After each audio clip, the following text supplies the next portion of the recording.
Bonjour et bienvenue dans votre magazine d'actualité en Saintonge.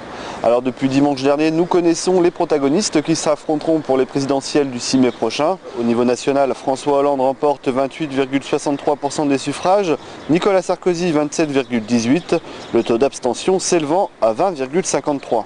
Sur l'ensemble du département de la Charente-Maritime, le taux de participation s'élève à 81,89%. François Hollande arrive en tête avec 28,47% des votants, juste devant Nicolas Sarkozy à 28,10%. Marine Le Pen est quant à elle créditée de 17,45% des suffrages. À Saintes, l'abstention atteint 25,11%. Le candidat du Parti socialiste devance de 7 points celui de l'UMP avec 32,24% des voix contre 24,57%.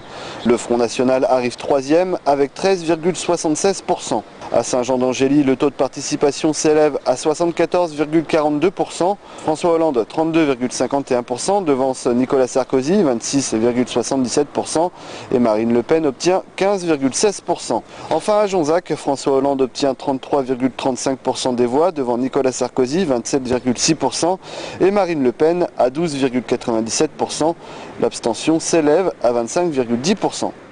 Dans le cadre de l'exposition Chacun sa part, histoire industrielle et commerciale en Val de Saintonge, le musée de Saint-Jean-d'Angély, en partenariat avec le Pays des Vals de Saintonge, invitait un artiste en résidence du mardi 10 au samedi 21 avril 2012.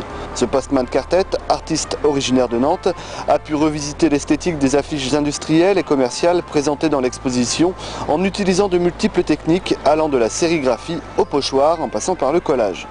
Les curieux pouvaient découvrir le travail de création et échanger avec l'artiste sur ses techniques et ses inspirations dans un atelier installé pour cette occasion directement au rez-de-chaussée du musée.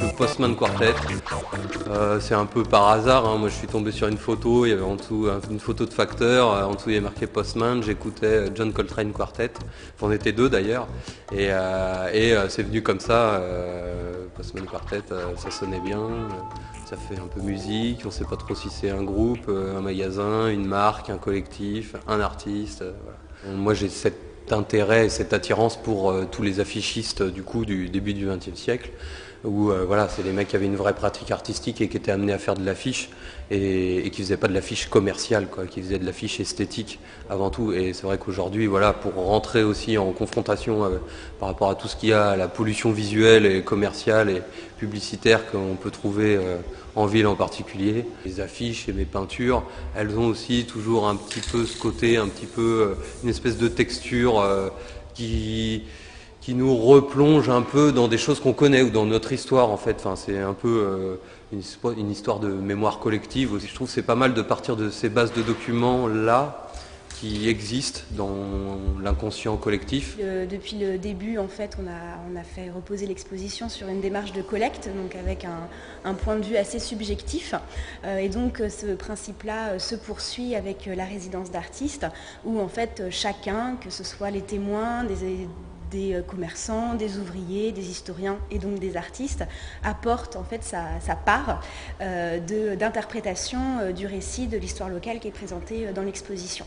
Ce qui nous semblait intéressant quand on a su qu'on allait accueillir The Postman Quartet, c'était d'arriver à ce que la résidence touche le maximum de population, donc que l'artiste puisse être vu en train de créer aux heures d'ouverture du musée, mais aussi que les jeunes puissent découvrir cet art qui nous semblait assez proche des pratiques qui pouvaient les intéresser. Donc on a effectivement contacté les collèges, on leur a proposé une intervention dans les classes qu'ils voulaient, donc prise en charge par les collectivités, et c'est vraiment ça qui nous intéressait, quoi. Proposer aux jeunes aussi de découvrir un artiste, parce qu'on a bien vu les réactions dans les classes les collégiens nous disaient « Ah, ça ressemble à ça, un artiste ». Enfin, ils étaient surpris que l'artiste finalement leur ressemble, enfin, que c'est pas forcément ce à quoi ils s'imaginaient. Dans un premier temps, le principe de la résidence, c'est qu'on vient travailler, voilà, je crée tout sur place. Après, j'ai été invité parce que, de par mon travail, de par l'intérêt des vieux papiers, des documents d'archives, etc., l'exposition, chacun de sa part, c'est quand même un regroupement de vieux documents, de vieux objets, etc., pour réécrire ou re-raconter l'histoire de la région. J'ai choisi de présenter, de proposer donc 2 affiches, parce que voilà, j'ai un travail autour de l'affiche. Donc 2 affiches en sérigraphie, de couleurs, inspirées de choses diverses qu'il y a dans l'exposition ici, et inspirées de choses diverses qu'il y a dans l'histoire de la région. Donc les laiteries, les distilleries en particulier, les devantures de magasins et l'architecture d'époque un petit peu, début XXe siècle aussi. Et puis un grand format qui sera inspiré de choses diverses, mais qui sera peut-être plutôt axé autour de cette histoire industrielle et commerciale du pays. Vendredi dernier, le public est venu en nombre assister au match qui opposait l'US Saintes à l'équipe de Vernon. La soirée avait pourtant pas mal débuté pour les Maritimes, puisque dès le début du match, s'ensuit 5 buts d'affilée. Ce début de première période se joue tambour battant. L'enjeu est important et ça se sent sur le terrain.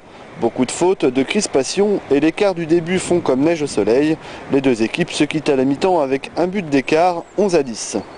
Un très bon début de match. Derrière, il nous passe devant à +4 et c'est un vrai miracle qu'on revienne. En début de deuxième période, Vernon prend la direction des opérations jusqu'à mener 18-24 à la 51e. Il reste alors 9 minutes à Saintes pour combler l'écart et c'est chose faite. À 30 secondes du terme et avec une tension palpable sur le terrain, François Oumroum remet les équipes à égalité. Saintes aurait pu l'emporter sur un dernier tir mais le but sera refusé.